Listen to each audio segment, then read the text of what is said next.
बिस्मिल्लाहिर्रहमानिर्रहीम। अस्सलाम वालेकुम। आप देख रहे हैं DDP एनालिटिका। सुप्रीम कोर्ट में केस सुना जा रहा है, ये इलेक्शन की डेट देने वाला सो मोटो उसका नोटिस लिया चीफ जस्टिस जनाब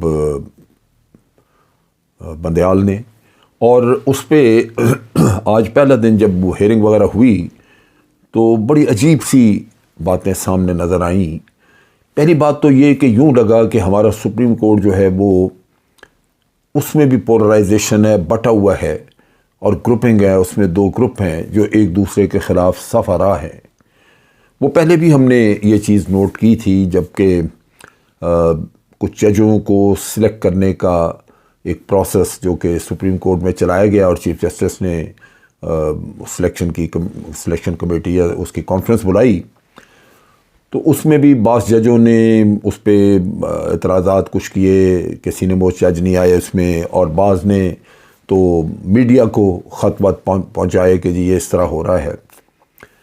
यानी जो अंदरूनी मामलात थे सुप्रीम कोर्ट के अंदर जिन पे बात होनी चाहिए थी वो ला के उन्होंने अपना, जैसे हम कहते हैं डर्टी लेनन, वो ला के मैदान में रख दी। और मीडिया तो फिर आपको पता है कि वो तमाशा देखते हैं और ख़ूब पब्लिक में चीज़ फैलाई जाती है। बदकिस्मती कि आपका हाईएस्ट कोर्ट और उसको हर लम्हा मुतनाज़ा बनाने की कोशिश की गई। अब ये जो केस सो मोटो लिया गया, ये बड़ा वाज़ेह है कि एक इलेक्शन जो कि 90 दिन के अंदर अंदर कराना है और आइन उस पर बड़ा वाज़ेह है, उस पर सिर्फ बहानाबाजी करके, और इस वक्त की हुकूमत उससे जान छुड़ाना चाहती है, इलेक्शन फेस नहीं करना चाहते। एक ही उनको सर पे धुन सवार है, वो ये है कि इलेक्शन हो गया तो मारे जाएंगे, क्योंकि इलेक्शन के बाद उनको नज़र आता है कि उनकी हुकूमतें मुतज़ल्ज़ल होंगी। कम से कम पंजाब और KPK में तो जो आने वाली हुकूमत होगी वो काफ़ी मजबूत होगी, और यही लगता है कि PTI की गवर्नमेंट होगी। ये उनको बर्दाश्त नहीं, और जब ये वो सोचते हैं तो लगता है कि उनको दौरे पड़ने शुरू हो गए हैं, और फिर वो उठ के हर तरह की हर्जा सराइयाँ करते हैं ताकि ये किसी न किसी तरह इलेक्शन से जान छुड़ाई जाए। यही वो चीज़ है जो मरियम ने, जिसकी वजह से इंतहाई नाजेबा किस्म की गुफ्तगू की सिटिंग जजेस के बारे में, उनकी तस्वीर जलाई गई। ये जो मरियम ने गुफ्तगू की वो तो उसके दो ऑब्जेक्टिव, उसमें तो एक तो वाज़ेह नज़र आता है कि वो चाहती है कि जजेस को अंडर प्रेशर रखा जाए और अपनी मर्ज़ी के वो जज जो हमेशा इनकी फेवर के जजमेंट्स देते नहीं हैं, सिर्फ वो बैठें और मियाँ साहब को वो एक क्लीन चिट दे दें। और दूसरी तरफ ये कि ये जो इलेक्शन का किस्सा आया, इससे जान छुड़ानी, बचना है, लिहाजा बेंच को आप किसी न किसी तरह उसको मुतनाज़ा कर दें ताकि फिर इसमें वही अपनी मर्ज़ी के लोग शामिल हो जाएं और वो इनके हक़ में फ़ैसला कर दें। अब ये कितनी बदकिस्मती है कि आपके फेवरेट जजेस मौजूद हैं, कानून भी कोई चीज़ है, इंसाफ भी, वो उसका कोई ज़िक्र नहीं है। कौन नहीं जानता कि मियाँ नवाज शरीफ के केसेस जेन्युइन, असली और बिल्कुल दुरुस्त थे। उसकी क्रोनोलॉजी देखें आप, अगर उसका पिछला सारा देखें तो इतने इतने झूठ बोले लोगों ने। पार्लियामेंट की तकरीर है, टेलीविज़न की तकरीर है मियाँ नवाज शरीफ, जहाँ वो ये कहते हैं कि जनाब ये अपार्टमेंट हमारे हैं, ये हैं वो ज़राए जिनके ज़रिए हमने ख़रीदे। और फिर जब अदालत में गए तो कहने कि मेरे तो अपार्टमेंट ही नहीं, वो तो मुझे पता ही नहीं, वो तो पॉलिटिकल स्टेटमेंट थी। आप इमेजिन करें कौम को क्या बेवकूफ़ बनाया हुआ इन लोगों ने। बासूरत मरियम का तो ये है कि उसको कोई हाथ नहीं लगा सकता इस मुल्क में, वो जो जी चाहे करे, बल्कि उसको तो चाहिए कि अदारों को नंगी गालियाँ निकाला करे, ताकि जब उसको पूछना ही किसी ने नहीं तो उसको तो आज़ादी है। आप देख लें, इन्होंने फ़ौज के बारे में बहुत कुछ कहा, अब भी फैज़ हमीद के बारे में झूठ बोलते रहते हैं, लेकिन किसी ने उनको नहीं इससे पूछा। वो उन्होंने हमला कर दिया जाके नैब लाहौर के ऊपर, पत्थर मार मार के सत्यानाश, नैब भाग गया, छुप गए वो लोग, लेकिन मरियम को तो किसी ने कुछ नहीं कहा। अदालतों को तो कई दफ़ा बेइज्जत कर चुके हैं और अब फिर कर रहे हैं।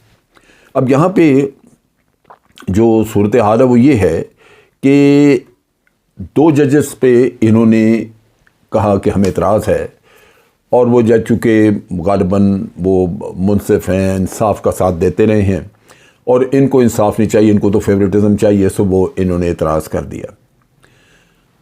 اور یہ بہانہ یہی کہا کہ جی یہ فلاں وقت بھی ہمارے خلاف تھے، انہوں نے فلاں وقت بھی فیصلہ یوں کیا وہ کیا۔ اب پی ٹی آئی کھڑی ہو جائے، پی ٹی آئی کہے اس بینچ میں 5 وہ ججز ہیں جنہوں نے کہ اس حکومت کو انفیکٹ جواز دیا یہاں حکومت میں بیٹھنے کا، کیونکہ قاسم سوری والی جو کیس تھا جہاں قاسم سوری نے رولنگ دے کے تو اس وقت اسمبلیاں ڈیزالو کر کے عمران خان نے الیکشن کا اعلان کرایا تھا، وہ 5 ججز اس میں موجود ہیں اور انہوں نے اس وقت جو فیصلہ دیا وہ لازماً وہ کسی بھی صورت میں پی ٹی آئی کے حق میں نہیں تھا۔ اور اس کے علاوہ بھی بعض فیصلے ایسے ہیں جو پی ٹی آئی کے فیور میں نہیں گئے ہیں۔ ہیومن رائٹ کے اتنی زبردست وائلیشنز اس گورنمنٹ نے کی ہیں، کسی نے پی ٹی آئی کا ہاتھ نہیں پکڑا، کوئی کسی کو سزا نہیں ہوئی۔ آج دن تک پی ٹی آئی کے لوگ جو ہیں وہ انتہائی زبردست جبر کا شکار ہیں۔ تو وہ اگر اعتراض اٹھا دیں کہ جی ہم یہ کیس جو ہے یہ ہمارا کیس ہم سے ریلیٹڈ ہے کیونکہ ہماری اسمبلیاں جن کے الیکشنز ہونے ہیں، تو وہ ان لوگوں کو چند کا کیا نام لے دیں کہ جی یہ لوگ وہ ہیں جو ہمارے خلاف ہمیشہ فیصلے کرتے ہیں، ان کو نہیں ہونا چاہیے، تو بینچ کدھر جائے گا؟ اب یہ کہ یہ جو اسکینڈلائز کر رہے تھے، اس میں جو پولیٹیسائز ہوئے ججز، وہ بڑا اب عوام کو پتہ لگ چکا ہے کہ جج کون کس کے ساتھ کھڑا ہے۔ اور یہاں پہ آج یہ بھی ہوا کہ ایک جج صاحب کا نوٹ تھا جو کہ ابھی فیصلے کا حصہ بھی نہیں بنا، لیکن وہ پی ڈی ایم کے وکیل کے پاس تھا، اس نے پڑھنا شروع کر دیا، جس کی وجہ سے فوری طور پہ چیف جسٹس حیران رہے گا، وہ کہیں گے آپ کے پاس یہ نوٹ کہاں سے آ گیا؟ ابھی تو یہ فیصلے میں گیا ہی نہیں، آپ کے پاس پہلے ہی موجود ہے۔ سو وہ جج کے اور ان کی لنکیج نظر آ گئی کہ جی یہ جج ان کا ہے۔ جہاں یہ صورتحال ہو، ان عدالتوں پہ آپ کیا ان سے توقع رکھیں گے یا ان عدالتوں پہ کیا پبلک کا اعتماد ہوگا؟ ایک تماشا، ایک موکری بنا کے رکھتی ہے۔ اور سپریم کورٹ جو کہ ہائیسٹ کورٹ ہے، کیا اس کے یہ ساری چیزیں دنیا مانیٹر کر رہی ہے، بھارت مانیٹر کر رہا ہے، وہاں ان کی ٹیلی ویژن چینلز پہ یہ کہانیاں چل رہی ہیں۔ کیا بنے گا؟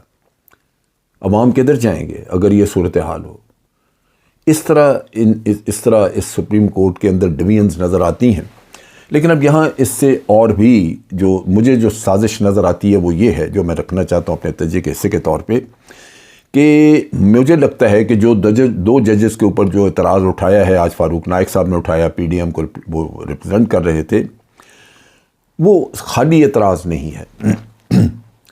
وہ بینچ کا حصہ رہتے ہیں یا نہیں رہتے، یہ ان ججز کا خود اپنا صوابدیدی فیصلہ بھی ہوگا۔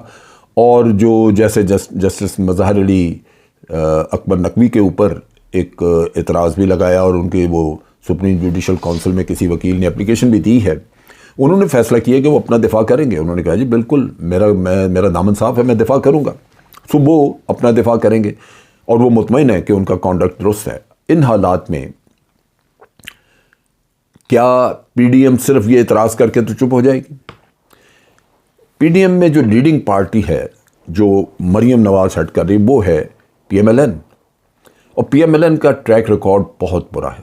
یہ سازشی بھی ہیں اور عدالتوں پہ حملے بھی کرتے ہیں۔ اور آپ دیکھیے کہ انہوں نے ایک صرف ٹیپ پکڑی ہوئی ہے جس کا یہ بات کرتے ہیں مظہر علی اکبر پہ جو اعتراض ہے، اس میں مظہر علی اکبر صاحب خود موجود نہیں ہیں اس میں۔ وہ ایک وکیل کے ساتھ بات ہو رہی ہے پرویز الہی کی کہ وہ فلاں کیس جو لگے گا تو وہ بہتر ہے کہ وہ مظہر علی اکبر صاحب کے سامنے لگ جائے، وہ لگا نہیں۔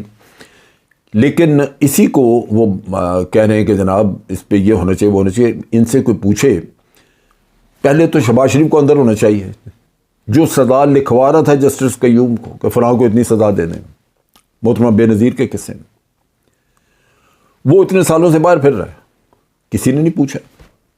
جج صاحب کو وہاں سے لاہور ہائی کورٹ سے ان کو نکال باہر کیا، ان کو یہ سروسز ختم کر دیں، لیکن جو اصل مجرم ہے وہ آج وزیر اعظم ہے ملک کا۔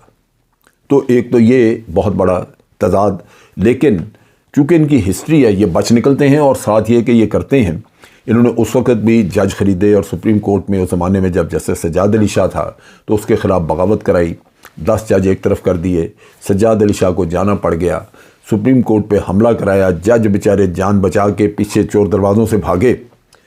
مجھے لگتا ہے کہ یہ ڈرامہ ری پلے ہونے والا ہے۔ یہاں بھی یہ کوشش کر رہے ہیں، کیونکہ 2 ججز کے اوپر جسٹس مندوخیل نے بھی اعتراض کیا کہ جن کو نہیں بیٹھنا چاہیے، حالانکہ میں سمجھتا ہوں یہ چیف جسٹس کا صوابدیدی اختیار تھا، اور ساتھ اس کے یہ کہ یہ جج خود فیصلہ کریں گے۔ सो अंदर एक बगावत का एलिमेंट जो है वो चलाया जा रहा है। फिर कहा जा रहा है कि जी 2 जजेस जो सीनियर मोस्ट हैं उनको बेंच का हिस्सा नहीं बनाया, फुल बेंच कर दें। जैसे ही अतर मिनल्ला साहब ने कहा फुल बेंच, साथ ही तैयार बैठे हुए थे जैसे इन्होंने ये तजवीज़ इनकी जेब में डाली हो। फारूक नाइक ने फ़ौरन कहा जी बिल्कुल हम इसके साथ हैं, फुल बेंच कर दें। और फुल बेंच होगा तो फिर ये 2 जज भी उसमें बैठे होंगे।